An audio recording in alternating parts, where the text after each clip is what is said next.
चलिए आज हम 2014 की थ्रिलर और बायोग्राफिकल फिल्म इमिटेशन गेम की कहानी सुनते हैं।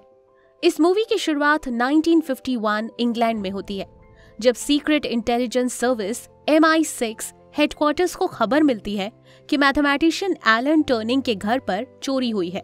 पुलिस एलन के पास जाकर पूछताछ करती है, पर वो उन्हें कोई जवाब नहीं देते और रूडली बिहेव करते हैं। वो पुलिस को ये भी बोलते हैं कि वो कभी भी चोर को नहीं पकड़ पाएंगे। एलन के इस बिहेवियर से पुलिस वाले को लगता है कि वो बिल्कुल कोऑपरेटिव नहीं है और वो उस पर शक करने लगते हैं। फिर मूवी का सीन 1939 में जाता है, जब एलन टर्निंग 27 साल के होते हैं। वर्ल्ड वॉर 1 लंदन में डिक्लेयर की थी और लगभग 8 लाख बच्चों को रिफ्यूजी बनाकर सेफ जगहों पर भेजा था।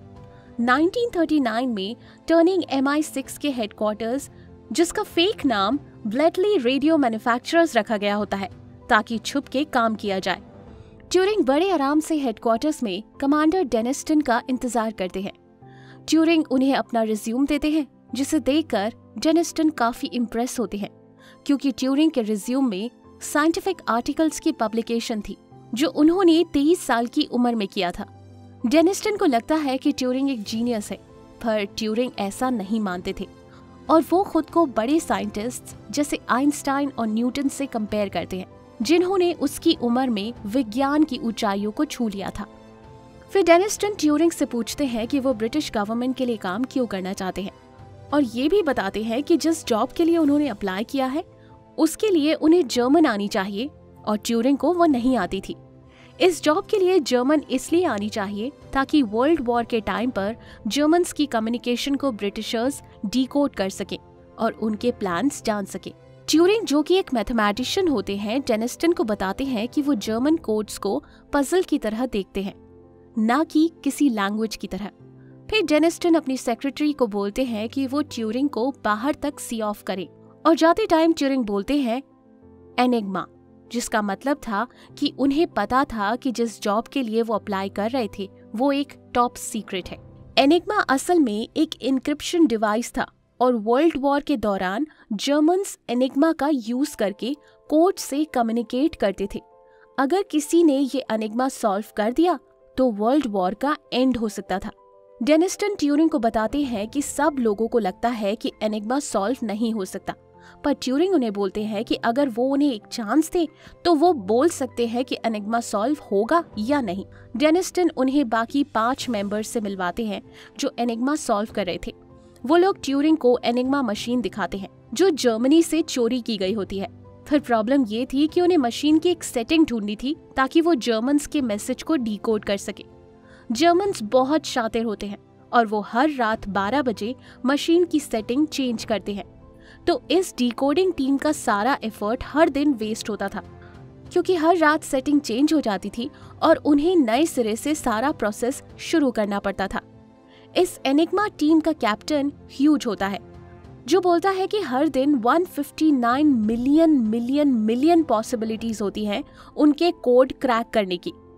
ट्यूरिंग इस टीम के साथ काम नहीं करना चाहता था, क्योंकि उसे लगता था कि वो लोग उसे स्लो बना देंगे। पर इसी टाइम उन्हें इंस्ट्रक्शन मिलती है कि 4 लोग और मारे गए हैं और वो अब और टाइम वेस्ट नहीं कर सकते, उन्हें ये कोड समझना ही होगा। ट्यूरिंग बोलता है जर्मन्स के मैसेजेस कलेक्ट करना मुश्किल नहीं है, पर उनको डिकोड करना नामुमकिन है, क्योंकि हर सेटिंग के लिए इतनी कॉम्बिनेशंस हैं कि उन्हें मिलियंस ऑफ ईयर्स लग जाएंगे वो सॉल्व करने में, जिसका मतलब था कि ये टास्क सिर्फ एक मशीन कर सकती थी और ह्यूमंस नहीं। अब ट्यूरिंग हर दिन मेहनत करके एनिग्मा को सॉल्व करने की मशीन बनाना शुरू करते हैं, क्योंकि उनके हिसाब से ये टास्क ह्यूमंस के लिए इम्पॉसिबल है। ट्यूरिंग की उनके बाकी टीममेट्स के साथ बॉन्डिंग नहीं होती है, क्योंकि वो पूरा टाइम मशीन बना रहे होते हैं। मशीन को बिल्ड करने के लिए ट्यूरिंग को पैसे चाहिए होते हैं, पर ह्यूज उनकी फंडिंग रिक्वेस्ट एक्सेप्ट नहीं करते। वो ये बात डेनिस्टन को बताते हैं, जो उन्हें बोलते हैं कि उनके टीममेट्स को ट्यूरिंग पसंद नहीं है और वो पहले अपने टीममेट्स के साथ ठीक से बिहेव करें। इस बात पर ट्यूरिंग डेनिस्टन को बोलते हैं कि वो उन सबको नौकरी से निकाल दे और जो पैसे बचे वो उनको दे दे ताकि वो मशीन बना पाए। डेनिस्टन उनकी बात नहीं मानते, तो ट्यूरिंग उनके सीनियर विंस्टन चर्चिल को लेटर लिखते हैं। विंस्टन चर्चिल ट्यूरिंग को अब एनिग्मा टीम का हेड बनाते हैं।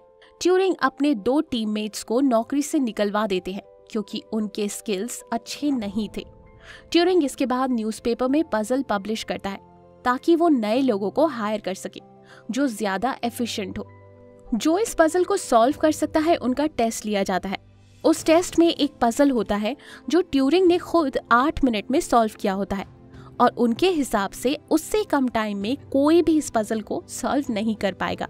पर हैरानी की बात ये थी कि वहाँ एक लड़की जॉन ने वो 5 मिनट और 46 सेकेंड्स में सॉल्व कर दिया, जिससे ट्यूरिंग बहुत इम्प्रेस हो गए। वो जॉन को हायर कर लेते हैं।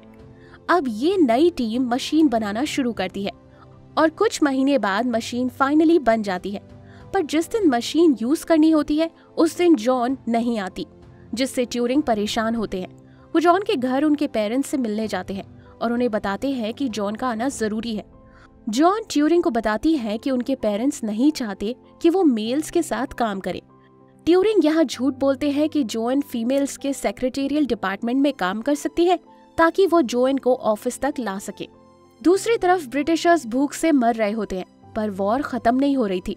हर रात 12 बजे सेटिंग्स चेंज हो जाती और उनके सब एफर्ट्स जाया जाते।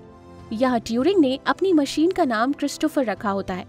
एक दिन ह्यूज इतना फ्रस्ट्रेट हो जाते हैं कि वो क्रिस्टोफर को तोड़ने की कोशिश करते हैं, पर उसे बाकी लोग रोक लेते हैं। ह्यूज उन्हें बोलते हैं कि क्रिस्टोफर किसी काम का नहीं है और सब लोग ट्यूरिंग को ब्लेम करते हैं, पर ट्यूरिंग को विश्वास होता है कि क्रिस्टोफर काम करेगी। उस रात घर जाने से पहले ट्यूरिंग कुछ नाजी मैसेजेस उसके डेस्क से लेके अपने पैंट की पॉकेट में छुपा लेते हैं और चेक पॉइंट से भी बच जाते हैं। वो ये मैसेज लेकर जॉन के घर जाते हैं जहां वो ये डिकोड करते हैं। उसमें से एक मैसेज हेल हिटलर से शुरू होती है और वेदर रिपोर्ट से खत्म होती है। जब अगले दिन ट्यूरिंग वापस जाते हैं तो वो देखते हैं कि उनके डेस्क पर चेकिंग हो रही थी और वहाँ उनकी डिकोडिंग टीम के बाकी साथी भी थे। वहाँ डेनिस्टन उन्हें बताते हैं कि उन्हें पता चला है कि इस टीम में एक स्पाई है, क्योंकि वो किसी से बात नहीं करता है और हमेशा अकेला ही रहता है। डेनिस्टन उसे बोलते हैं कि अगर ये बात सच निकली तो वो लोग उसे फांसी की सजा दिलवा सकते हैं।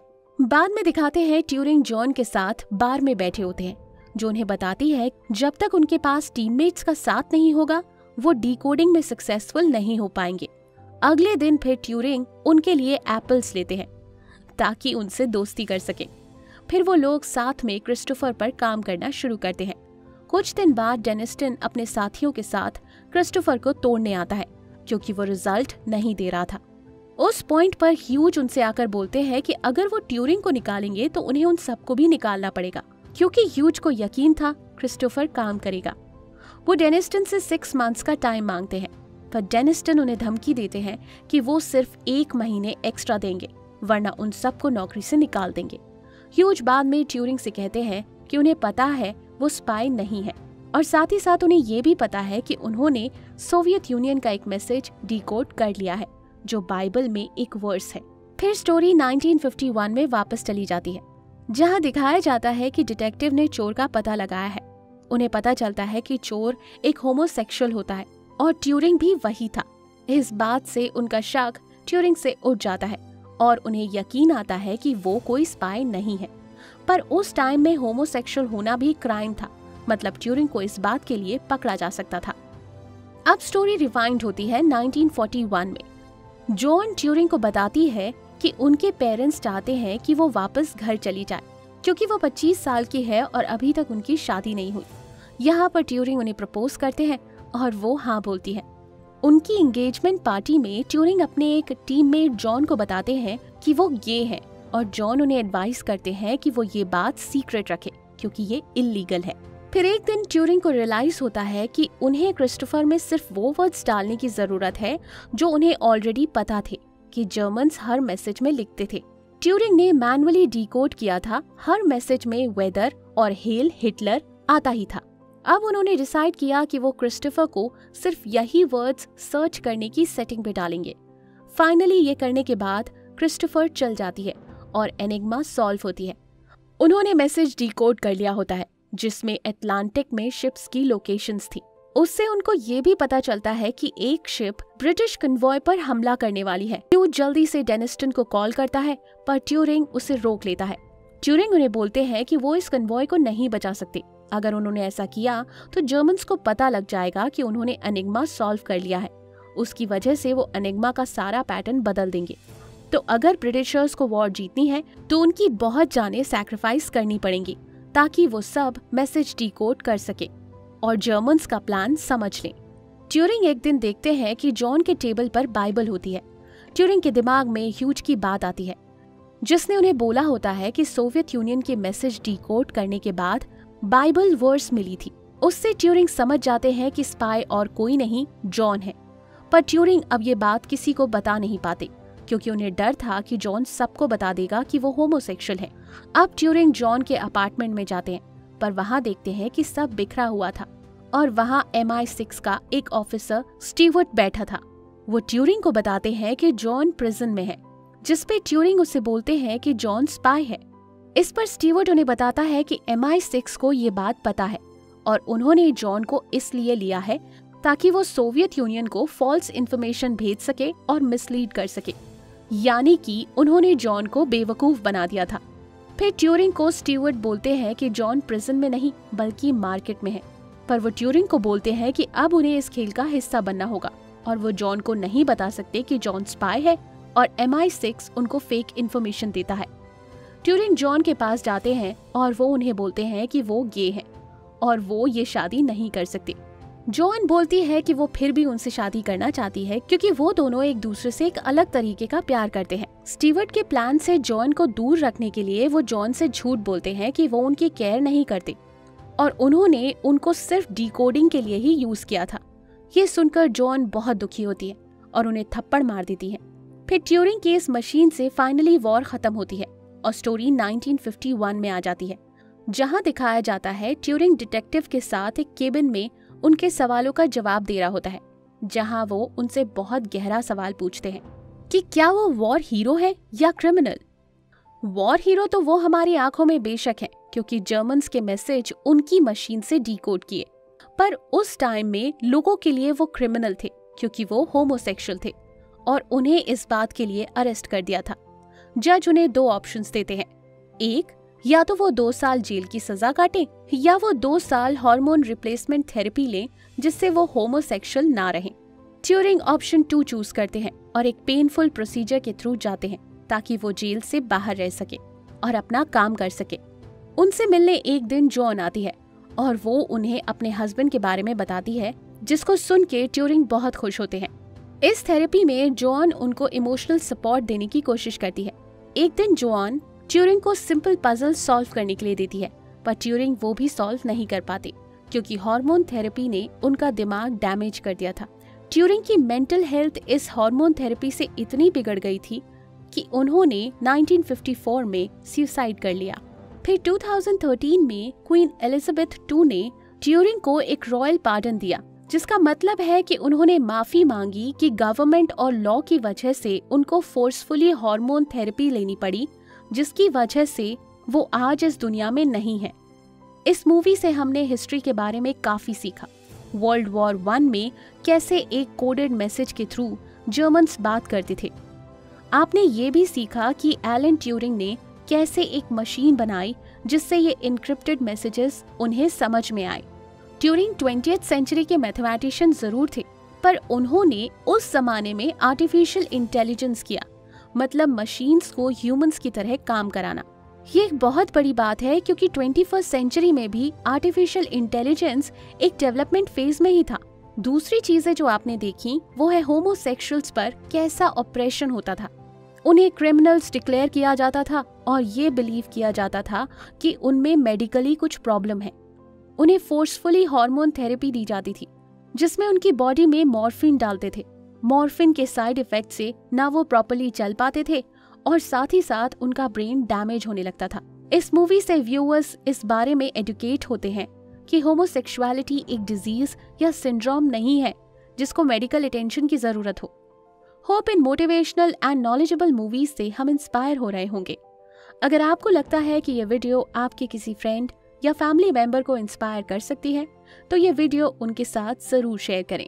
अगर आप हिंदी में फ्री में 200 से ज्यादा amazing non fictional book summaries सुनना या पढ़ना चाहते हैं तो आप डिस्क्रिप्शन या फर्स्ट कमेंट में दिए गए लिंक से ऐप डाउनलोड कर सकते हैं। एनीवेज दोस्तों, अगर आप ऐसे ही नॉलेजेबल वीडियोस मिस नहीं करना चाहते तो सब्सक्राइब करने के बाद बेल का बटन दबाना मत भूलिएगा। आप कमेंट करके ये भी बता सकते हैं कि आप नेक्स्ट वीडियो किस टॉपिक पर चाहते हैं। जल्द ही हम आपसे दोबारा मिलेंगे। जय हिंद।